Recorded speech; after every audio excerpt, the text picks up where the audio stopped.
Bonjour, petite vidéo aujourd'hui. On va parler rénovation remorque.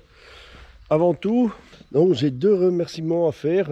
Dont un très important. Le premier, c'est de remercier tous les agriculteurs et non-agriculteurs qui ont soutenu la filière agricole cette semaine avec les événements qui ont eu lieu là tous les jours passés. Depuis un petit moment que ça dure, c'est très sympa. Et le deuxième, on va passer la barre des 9000 abonnés. Je remercie tous ceux qui sont abonnés déjà. Et pour ceux qui ne sont pas, vous savez qu'est-ce qu'il vous reste à faire. Allez, c'est parti pour la vidéo. Donc là, il y en a trois. C'est toutes les trois, ces deux-là sont exactement pareils. C'est des 16 tonnes 160. En PTAC, ça veut dire qu'on a le droit de mettre 12 tonnes en charge utile dedans.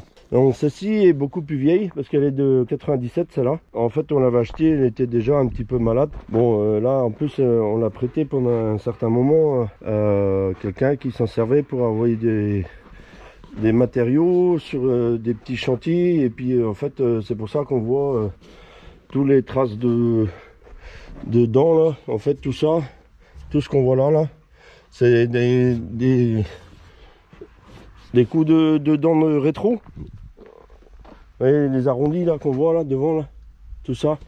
Et du coup, il y a une réflexion en cours.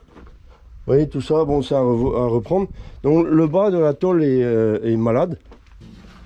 Alors ce qu'on voudrait faire, c'est on va peut-être refaire celle-là. Il y a des trous. Donc l'idée c'était peut-être de refaire la tôle sur cette charrette là, lui mettre des ridelles comme l'autre. Donc Maxime a refait plein de nouveaux poteaux.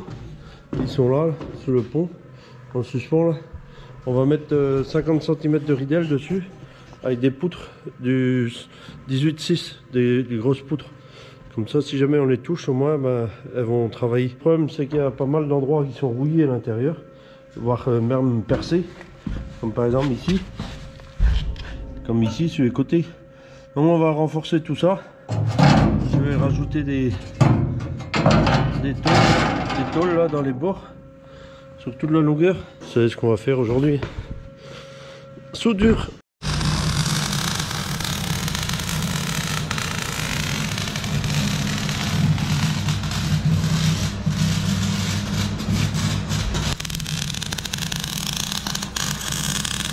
On a plus ou moins fini l'intérieur de la remorque ici. Donc vous voyez, on a soudé une bande là tout du long en bas.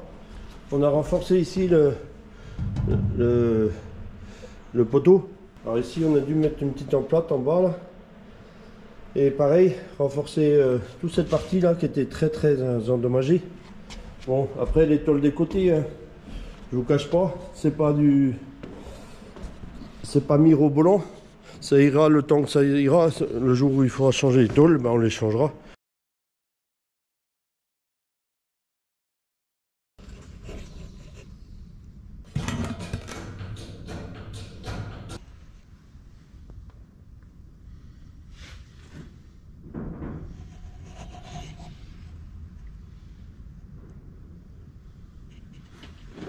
Ça commence à prendre forme. Bon, j'ai soudé les deux côtés là. Alors vous allez me dire, c'est des soudures de Saint-Gouin. Bon, c'est pas évident de faire des soudures à l'envers. Bon, moi je me en contente, ça me va. Vous voyez, il me reste encore cette petite partie là, ici.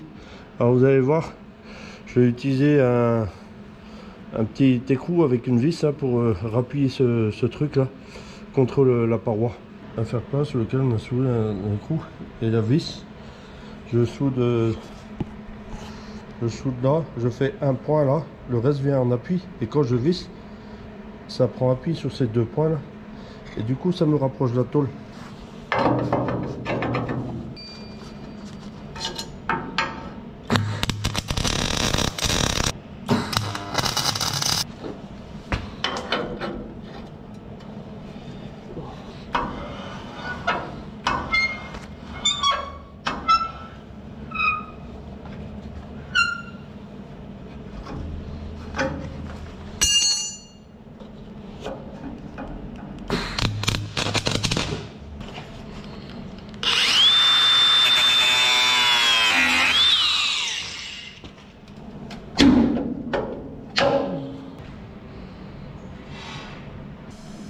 sais pourquoi.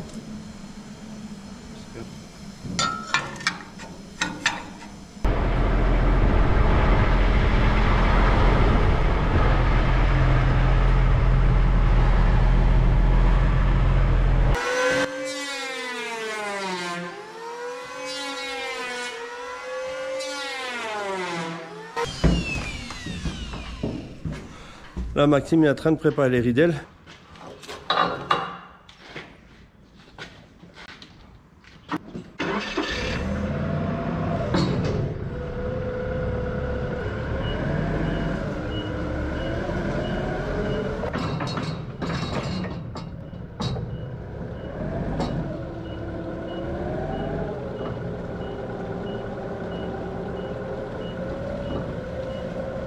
Petite révision sur les 3 plateaux qu'on a. Donc on a 3 petits plateaux pour l'instant. On en a un 4e en projet, un 24 tonnes, donc il servira plus pour le transport. En fait, le choix de ces plateaux là, c'est qu'ils sont très bas, comme vous pouvez voir. Celui-ci est à 85 cm et les autres sont à 1 mètre, 1 mètre 1, 1 mètre 2.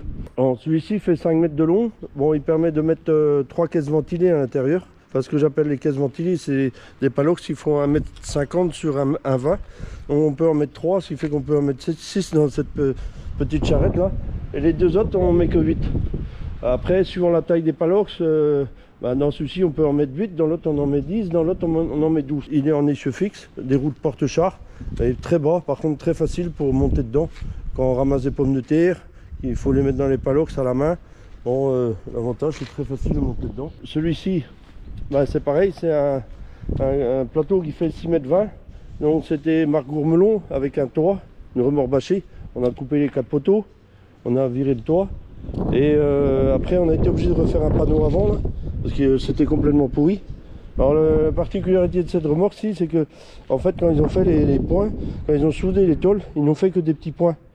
Ils ont fait des petits points, on voit tous les trous là, ici. Alors le problème c'est que, sachant qu'il y a une traverse en dessous pour faire la jonction des 2 plaques là, comme ils ont fait que des points, l'eau s'infiltre par là, va en dessous et pourrit le longeron qui est en dessous, et en même temps elle pourrit la plaque qui est dessus. Donc c'est un peu pour ça qu'on les repeint, pour essayer de les garder propres. Il y a des chances qu'un de ces 4 il faudra changer tout ça.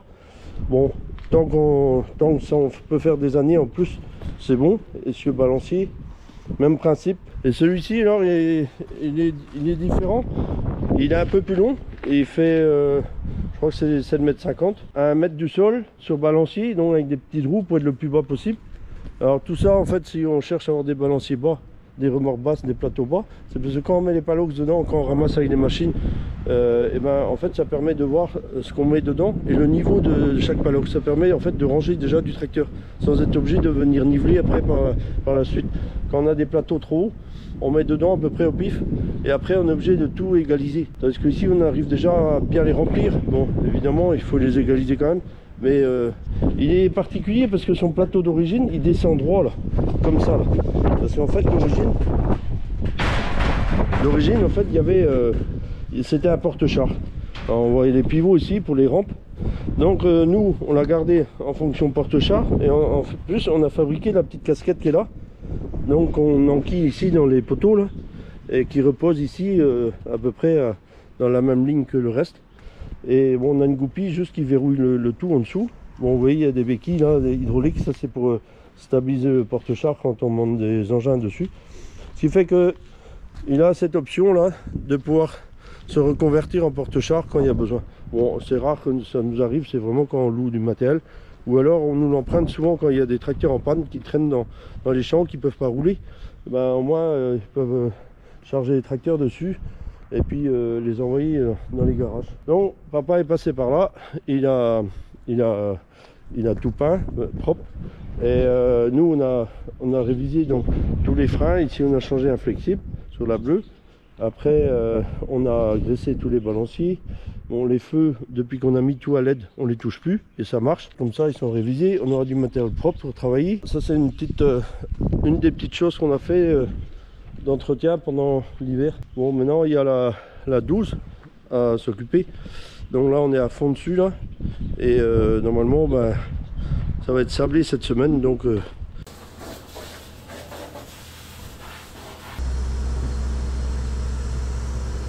Bon, ça y est, le chantier peinture est préparé. Donc, le papa va peindre cet après-midi. Donc, il fait super beau, il y a du soleil. Alors, c'est super temps pour faire ça. Le taux d'hygrométrie est beaucoup plus bas. Donc, ici, en fait, on a les poteaux qui vont aller dessus, qui ont été fabriqués avec Maxime. Alors là, le principe, l'idée, c'était, on a acheté du bois qui fait les 18,6. Donc, en fait, 6, c'est 60 mm d'épaisseur. Alors, sachant que le poteau ici fait 50, on a mis du fer de 5 mm de chaque côté de la tôle. Et pour arriver hors tout à 60, normalement, à l'épaisseur des poutres qu'on va mettre, qu'on va enquiller dedans. Bon, en réalité, les poutres font pas tout à fait 60, elles font plutôt 65. Donc, on a dû raboter 7-8 mm de chaque côté pour pouvoir les enquiller facilement. Et comme ça, bon, avec ça, on arrive à 54 cm de rehausse. C'est la remorque qu'on a sablée en même temps que le dossier que je vous avais dit qui était en attente là. On a fait toute une journée de sablage mercredi dernier. Et en fait, on a sablé ici tout ce qui était en train de rouiller de l'extérieur. Bon, le châssis, on n'a pas touché. Du coup, on va mettre un voile. Alors tout ça, ça a été fait au pinceau en vitesse parce qu'en fait, on ne pouvait pas se permettre d'attendre trop longtemps. Quand ça a été sablé comme ça rouille très très vite. Donc on a fait en vitesse à 2 ou 3 personnes, un coup au pinceau et ça a été très rapide. Donc on a fait tout l'intérieur aussi. Donc parce que là, en fait, on a refait le fond parce qu'on a sablé le fond et la bande du côté. Après, toute cette partie-là, on n'a pas sablé parce que déjà c'est fin. Et en plus, on risque de rajouter encore une tôle d'ici 2-3 ans. Bon, d'ici là, on aura le temps de voir venir. Donc là, en fait, ce qu'il va faire, c'est juste mettre un voile de peinture de finition sur toute la charrette. Là. Maintenant, il n'y a plus que le petit coup de pistolet.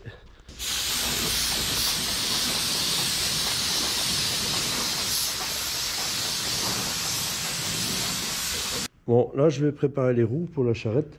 Alors ici, j'ai une jante que je dois démonter parce qu'en fait, c'est une jante où il y a 10 trous. Alors que les pneus de la charrette, les roues de la charrette en ont 8. Donc, je récupère cette roue-là pour aller sur une jante. Celle-ci, je l'inverse. Celle-là, pareil. En fait, il faut savoir que mes balanciers ont travaillé un petit peu. Ils sont un petit peu penchés vers l'intérieur. Du coup, ça use que l'intérieur des pneus. Alors je les inverse et donc je vais remonter le pneu là sur cette jambe là. Voilà.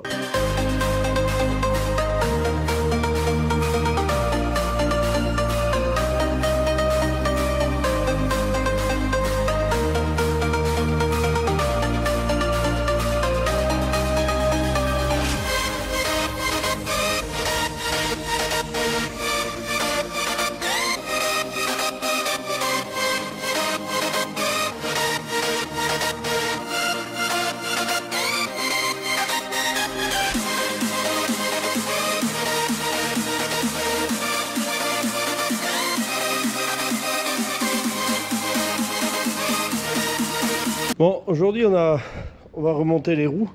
On n'a pas la remorque ce week-end. Bon, là je vais juste remonter le nez pour les flexibles.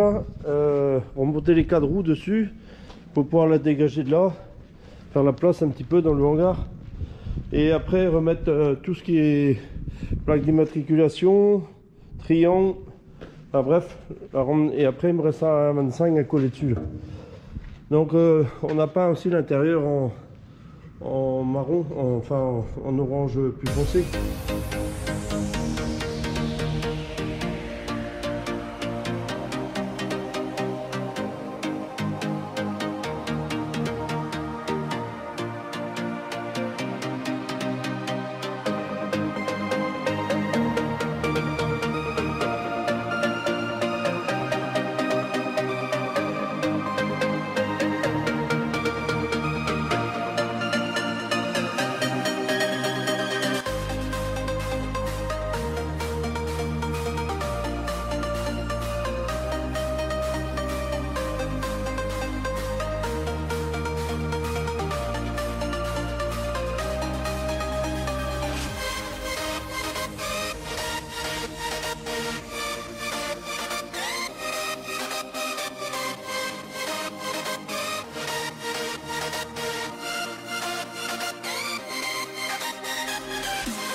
En fait, on a fait ça sur à peu près une dizaine de jours. Bon, il faisait froid, donc les légumes poussaient pas très vite. Bon, au début, on avait le temps, maintenant moins avec tous les événements. Du coup, on a fait ça en quasiment 4 étapes. La première, c'était de rafistoler toute la ferraille qui était oxydée partout. Donc mettre des renforts, souder des plaques, refaire des coins, enfin tout ça. Ça par exemple, ça a été un rajout. Ici pareil. Cette partie-là a été très oxydée, donc ça a été pareil, ça a été un rajout. De l'autre côté pareil, ça a été de fabriquer toutes les rehosses qui étaient autour là. Donc il a fallu faire des nouveaux poteaux et comment dirais-je, et retravailler un petit peu de bois. Le deuxième point, le troisième, c'était de sabler la remorque, donc enlever la rouille qu'il y avait partout. Alors c'est pour ça que vous voyez plein de trous, parce que le sable a forcément tiré la rouille dans plein d'endroits. Et après, ça a été la peinture, enfin le chantier peinture, plus les roues qu'on a changé, qu'on a donc inversé. Vous allez voir, j'ai mis notre nouvelle machine pour démonter les pneus en route, donc je lui ai mis un petit extrait. Vous allez voir, donc là j'ai inversé tous les pneus parce qu'en fait le balancier il est un petit peu usé, donc il a tendance à s'user plus à l'intérieur qu'à l'extérieur. Donc pour ça j'inverse les pneus pour essayer de les envoyer le plus loin possible. Bah, comme je vous ai dit, c'est une remorque en fait qui nous servira pour faire troisième. Donc vous inquiétez pas, je suis pas là pour vous montrer que on en a fait une remorque neuve. On l'a remis juste en état. Ça nous a coûté à peu près 1000 € entre tout, entre la peinture, la ferraille, enfin tous les consommables et tout qu'on a utilisé. Donc 1000 €. En fait, on a préféré refaire cette remorque là en sachant que on en avait déjà deux et plutôt investir dans un plateau de grande capacité de poids. Donc on a préféré acheter un plateau neuf et refaire une vieille que d'acheter une quatrième monocoque. En fait, on s'en sert même pas 2 mois dans l'année. On fait pas de céréales, on fait pas de maïs, on fait rien de tout ça. On fait juste des pommes de terre et des oignons. Donc voilà, le temps de travail est limité. Maintenant, le fait d'avoir nos propres remorques, c'est quand même plus simple parce qu'en fait, quand nous on tire les pommes de terre, les collègues font aussi. Et en fait, il se trouve que la période où on a besoin des remorques, quasiment tout le monde en a besoin en même temps. Que ce soit pour faire des échalotes, des oignons, des pommes de terre, enfin bref. Et plus, il y a la moisson qui est aussi en même temps. Donc souvent on est en train de courir après les remorques. Des fois on les tire la veille. Donc c'est pas juste pour faire un aller-retour. Des fois en fait elles servent de stockage en même temps. Donc c'est pour ça qu'on préfère avoir nos propres charrettes. Et puis au moins on est libre de gérer ça comme on veut. Vous verrez que le châssis il est très sain. Le châssis était très bien. Maintenant le jour où en fait tous ces tôles là vont être à changer, on les changera. Si bon, le fait de l'avoir retapé telle qu'elle est là, bah, on arrivera peut-être à faire 2-3 ans avec, ou 4, on verra bien. D'ici là, on verra, on aura peut-être d'autres opportunités. Il faut savoir que le matériel agricole maintenant coûte très cher et qu'à la limite, bah, il faut l'amortir. Et pour l'amortir, bah, l'idéal c'est au moins déjà de conserver et d'entretenir le vieux, hein, parce que bon, de ce qu'on a fait là, à mon avis, on n'a pas fait perdre la valeur de la remorque, plutôt l'inverse. Bon, sur ce, je vous souhaite un très bon week-end et puis je vous dis à plus.